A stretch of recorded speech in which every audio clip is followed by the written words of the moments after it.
Title: At dinner with my parents, she said, "Your son's sweet, but I'm still exploring my options." Start. The fork paused halfway to my mouth when she said it. Soft smile, polite tone, fingers still laced through mine beneath the table. My mother blinked. My father's jaw tightened. I felt the sentence land like a blade pressed gently against skin, not cutting yet, just promising it could. I let go of her hand, stood up, smoothed my jacket like this was rehearsed. "We should go," I said. Not loud, not angry. Final. I didn't look at her while my parents watched the color drain from her face. I didn't wait for questions. I paid the bill. I walked out. In the car, the city lights slid across the windshield like nothing had changed. She talked, apologized, explained, rationalized. I drove in silence. At her door, she reached for me again. I stepped back. "You're free to go now," I said. Then I left. That was the moment everyone remembers. It wasn't the moment it started. I loved her quietly at first, the kind of love that doesn't perform, the kind that learns routines and remembers coffee orders. We built something that looked simple because I carried the weight without asking her to notice. I introduced her to my parents because I don't do that lightly, because in my family, that's a declaration. She said she liked how steady I was. She said she felt safe. I didn't notice the way safety bored her until much later. The first crack came in reflections, her phone screen lighting up at odd hours, her laughter pitched higher when she thought I wasn't listening, a name she didn't mention but deleted carefully. I didn't confront her. I watched. People mistake patience for ignorance. That's their first error. I learned patterns. Wednesdays when she stayed late but came home energized.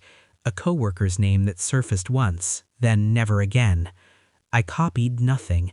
I hacked nothing. I waited for the truth to trip over its own arrogance. It did. She left her tablet at my place one night.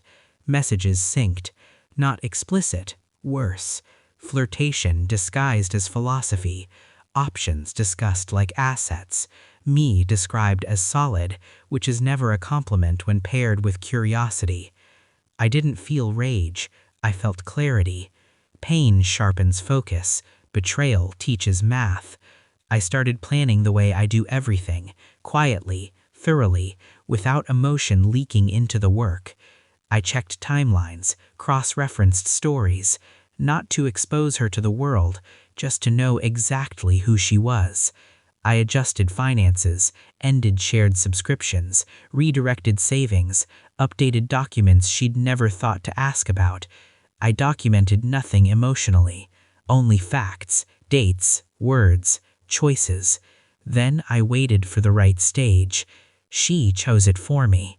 Dinner with my parents was her idea, a performance. She wore the dress my mother complimented once. She held my hand when she needed grounding. And then she said it, out loud, in front of witnesses. That wasn't honesty. That was dominance. She thought I'd swallow it, thought I'd negotiate my own dignity to keep the image intact. She forgot who taught me silence. The drive to her place was the last gift I gave her, closure without spectacle. She cried. She blamed confusion. She said she loved me in a future tense that didn't include loyalty. I listened like a stranger. When I told her she was free, I meant it. Freedom cuts both ways. The fallout came later, carefully timed.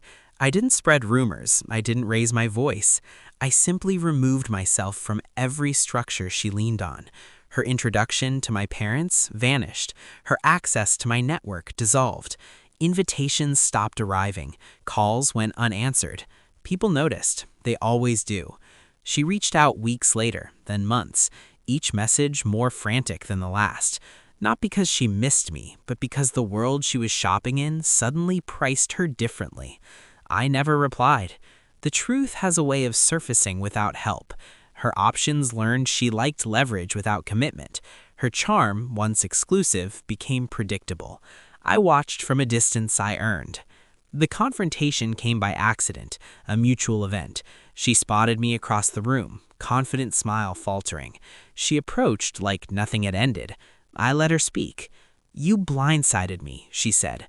I met her eyes for the first time since that night. "No," I said. "You revealed yourself. I believed you." That was it. No monologue, no victory speech, just accuracy. Her face did the rest. I don't regret how it ended. I regret how long I mistook convenience for devotion. Revenge doesn't have to be loud. It just has to be precise. I didn't ruin her life. I stopped protecting it. Now when I sit at dinner with my parents, there's no tension in the air, no performances, just truth served clean. And when someone takes my hand now, it's because they've already chosen. I learned something important that night. Letting go isn't weakness, it's execution.